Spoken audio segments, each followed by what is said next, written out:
Hi, my name is Melissa Garza and I will be presenting my practicum presentation, Developing Opportunities for At-Risk Students for the Online Graduate Practicum Forum.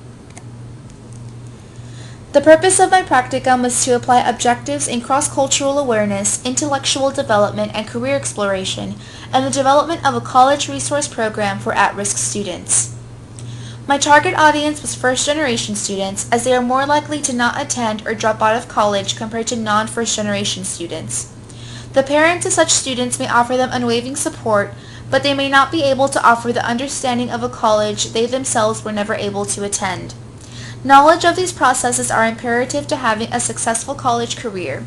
This practicum helps fill that void. For my practicum, I assisted in the development of an Upward Bound program at Austin Community College. Programs like Upward Bound exist to counteract the countless barriers that keep disadvantaged children out of college. Too many of these students find themselves just one missed deadline, financial aid application error, or SAT question away from seeing their dream of a formal education slip farther out of their hands. Upward Bound programs offer crucial outreach and counseling services, including increasing academic and financial literacy for students. This provides students with experiences they can take into a professional setting beyond the classroom. I made it my initiative to provide students with opportunities in community engagement by developing a workshop series surrounding cultural awareness. We created a 6-week retreat where students will be able to engage in a curriculum teaching cultural understanding, human capital, and current events among their core curriculum courses. Before I could start working on this workshop series, I had to invest my time in literature review and qualitative study to have a better understanding of who my students are and what they need. I was assigned to create several workshops, teen discussion in particular. I believe this course was especially beneficial in my learning process as I got an even closer look to the qualitative barriers that these low-income students may be experiencing. By collecting data and literature while simultaneously counseling the students, the information was vital to the progression, enhancement, and success of the program. Therefore, by documenting longitudinal narrative experiences and quantitative data of those participating in the program, I can further analyze students' academic trajectories and their potential impact on students' academic aspirations and possible non-cognitive outcomes as well. It goes without saying that my competencies within the research field will progress throughout this project. I have expanded my network with several colleges and universities with this practicum.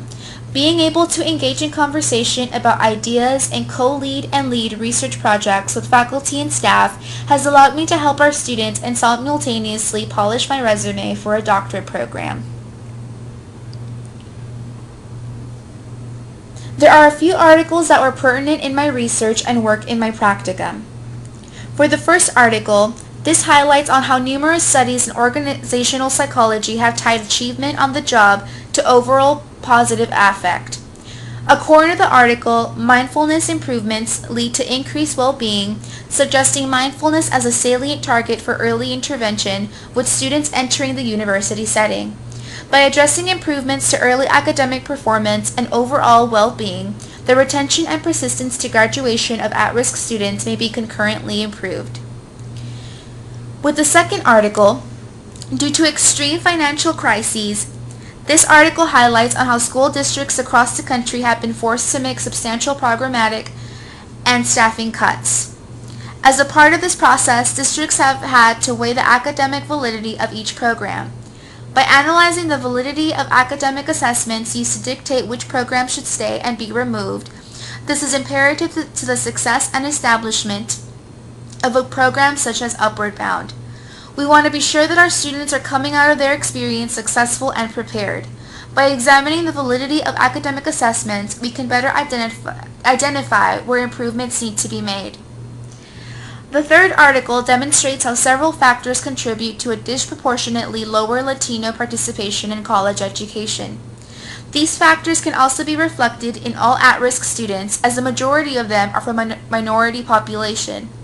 Among those factors are practices and policies that encourage quick job placement over career development, lack of understanding of the benefits of a college degree, lower expectations for Latino students, and poor financial planning and lack of guidance. The information in this article was beneficial as we developed resources and a curriculum surrounding these missing links for these students. My goal is to develop resources and establish a solid understanding of the needs of these students.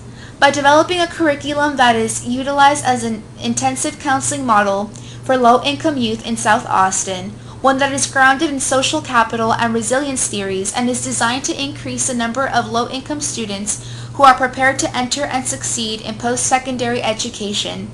I have and am currently strengthening the understanding of social and cultural differences between these students.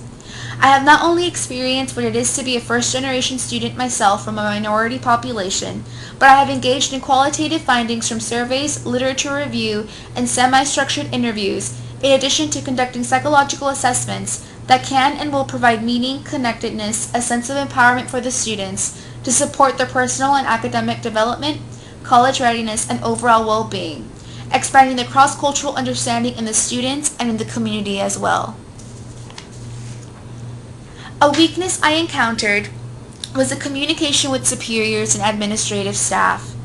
Employees engage in networking to utilize resources and knowledge for expanding creativity, giving them that competitive edge. However, network relationships aren't always successful due to an employee's inability to manage and gain benefits from external relationships. I'm 22 years old, and I have to admit, talking to superiors who have decades of success under their belt can be a little intimidating. I feel I lack the experience and the confidence to speak up.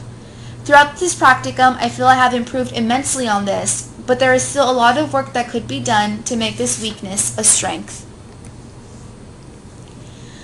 My work ethic and project results have provided me with opportunities in research design and execution with faculty and staff from community colleges and universities, including Texas State, being offered jobs from both institutions. The network I have developed consists of so many ideas of innovation for a better tomorrow for these at-risk students. Being able to know individuals with the same goal in mind is empowering, motivating, and exciting. A major threat, however, is that I might not be able to see my curriculum and workshop series come to life as the 6-week retreat starts in the summer. I have kept in close contact with my supervisor and colleagues, and they are more than welcome to have me even lead some of the courses. However, because of my new full-time job and being a full-time student pursuing her second master's degree in the fall, this may be impossible to accomplish. I know that I will be leaving my project in good hands once I'm gone. However, the very likely chance of not being able to conduct the teenage discussion interviews and other workshops myself and collect the narratives becomes a threat to my research as I cannot be present. I can always partner with the faculty member who will be leading the class, but it's not something that is guaranteed. So time is definitely a threat. Future career plans. After this, I hope to pursue my MBA and PhD in organizational behavior in pursuit of becoming a professor. Having had the opportunity to discuss and teach with these students has made me feel confident in my future career plans. On the YouTube page below, please indicate your anonymous preference for this practicum by clicking on one of these two icons. Also, please post your comments or questions in the YouTube comment section below. I will respond to your inquiries posted between April 6th and 17th through this webpage. Thank you for watching my presentation.